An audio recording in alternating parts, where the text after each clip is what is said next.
Everyone said law school application numbers would drop off by now. Even LSAC themselves predicted it, and things were supposed to slow down. But they haven't. Applications are still surging, competition is fiercer than anyone expected, and the stakes have never been higher. Today I'm going to share with you the truth about this law school admissions cycle and how you can take control of your outcome. First, for those who don't know me, my name is Steve Schwartz. I've been teaching the LSAT since 2005, and I personally increased my own LSAT score from a 152 to a 175. Now we're midway through the 2024-2025 law school admissions cycle, and the environment is more competitive than anyone anticipated. Applications are up by 25.6% compared to this time last year. That is a significant increase. Even LSAC, the people who administer the LSAT, predicted earlier this cycle that applicant numbers would drop off significantly as the months progressed, because historically, early surges in applications do tend to taper off, leading to more normalized growth. But this year, that has not happened. And it's not just about how many people are applying, it's about who is applying and the scores they're bringing to the table. Today, I'm going to break down exactly why this is happening, what's going on, and most importantly, how you can stand out in this hyper-competitive cycle. I'm going to share with you why application numbers are defying expectations, including LSAC's own predictions, and how seemingly small shifts in the LSAT scoring bands are reshaping this competitive landscape, the crucial role that your LSAT score plays in standing out this cycle, and why it's more important than ever to aim high, and finally, a step-by-step strategy to maximize your chances of success. Let's start with the numbers. Applications are currently up by a staggering 25.6% compared to this time last year. To put that in perspective, law schools have not seen increases like this since major moments like the pandemic or previous election years. But here's where it gets even more interesting: LSAT score distributions. Last year, 4.1% of applicants scored in the 175 to 180 range. This year, that number is 4.4%.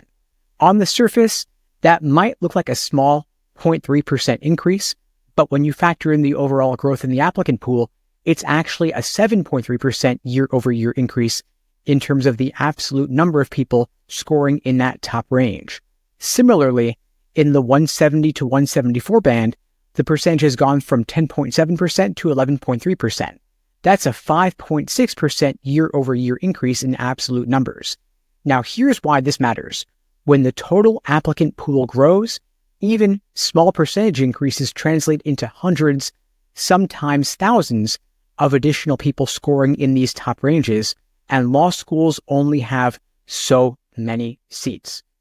Now, earlier this cycle, as I mentioned, LSAC predicted applicant numbers would decline as the months went on, pointing to historical trends where early surges in applications tended to taper off over time. This year, applications have not dropped off, and they've held remarkably steady, and in some cases, increased further.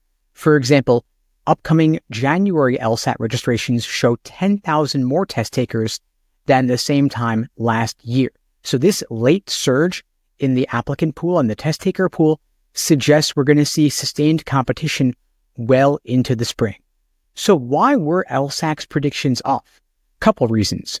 One is the post-pandemic ripple effect. A lot of people were delaying decisions about graduate school during the pandemic, and those delayed plans may be converging into this particular admissions cycle. There's also quite a bit of economic uncertainty, and historically, law school apps rise during economic downturns. While the economy is showing signs of recovery, there is still a great deal of uncertainty, pushing more people towards law school as a more stable career option. And finally, LSAT accommodations. It's become easier than ever for folks to take the LSAT with extra time accommodations. LSAC used to only approve 70% of requests for extra time. Now they're approving 98% of requests for extra time.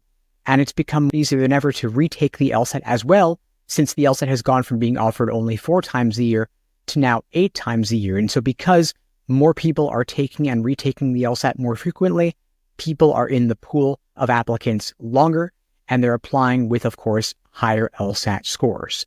Now, in this competitive admissions environment, your LSAT score is your most powerful tool. Now, here's why. Admissions officers discount GPAs due to grade inflation, but they can't measure grades between different majors from different institutions that well. They can't compare them. It's more of an apples to oranges sort of thing. And so the LSAT score, in contrast, is a great equalizer, leveling the playing field, letting admission officers compare applicants from vastly different academic backgrounds. And so if your GPA is lower than you would have liked it to be, having a stronger LSAT score on record can help outweigh that, making you a more competitive applicant. And of course, law schools rely on LSAT scores to help maintain their status in the ever-important U.S. News Law School rankings. They want to keep those LSAT medians up. And so a higher LSAT score doesn't just boost your odds of getting in, it can also unlock significant scholarship money. And with so many high scores in the mix applying to law school this cycle, even a small increase in your LSAT score can help set you apart. For example, if you can get that LSAT score up from a 169 to a 172, it can change your chances from borderline to being a strong contender at top 14 law schools. And so if your LSAT score just isn't where it needs to be, retaking the LSAT even late in the cycle, January or February, can be a real game changer. Now, if you'd like my help planning an LSAT retake, getting the highest LSAT score possible, breaking into the 170s, my team and I would be glad to help you out. At LSAT Unplugged, we offer live online classes via Zoom, on-demand video courses, small group coaching, and one-on-one coaching. You can check out the links below to find out more and to book a call with me and my team. We'd be glad to help you out. And yes, there is still enough time remaining to improve your LSAT score significantly, whether you're taking the LSAT in January or February or beyond. And it's well worth applying to law school a little bit later with a much higher LSAT than earlier with a lower LSAT. And so don't be afraid to retake and don't be afraid to reach out. We'll be glad to help. Now, what does all of this mean for you this admissions cycle? Law schools are seeing more applicants for the same number of seats because they're not going to significantly increase their class sizes. They want to keep those medians high, and they only have so much space available. And so a larger pool of applicants is going to mean there's tougher competition across the board. It also means you're going to have to wait longer to hear back on your application. You can expect a longer decision timeline, and law schools relying more on those wait lists as they navigate the increased volume of applications. And so be prepared to submit letters of continued interest and other updates to strengthen your position relative to other applicants. You're also going to have to negotiate harder to get those scholarships because there are more high-scoring applicants. Schools may tighten their budgets, which is going to make it harder for you to negotiate your offers. The best way to counteract that, of course, is to get the highest LSAT score possible to strengthen your negotiating position. And so, first and foremost, focus on your LSAT score. If you can improve it even slightly, it's worth retaking the LSAT. As I said, January and February LSATs are not too late. You can still apply to law school this cycle. You also want to apply to law school strategically, targeting schools where your numbers are going to be competitive, including reach schools. Never say no to applying to a reach school. Let them be the ones to deny you, and hopefully they won't, if you can get that LSAT score into the 170s.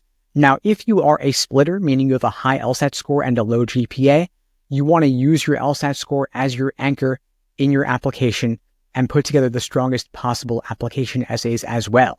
If you're a double high applicant with a high LSAT and a high GPA, even better, but still, again, competition's going to be fierce. So apply to a wide range of schools. I recommend at least 10 schools, and of course, include some reaches in there. If you're in the mid-range, of course, you want to focus more on your applications as well, unique experiences, leadership, and your professional background. Now, while this is, yes, one of the most competitive cycles in recent memory, it doesn't mean you have to be out of the game. If anything, it's a chance for you to show how well you can adapt and rise to the challenge.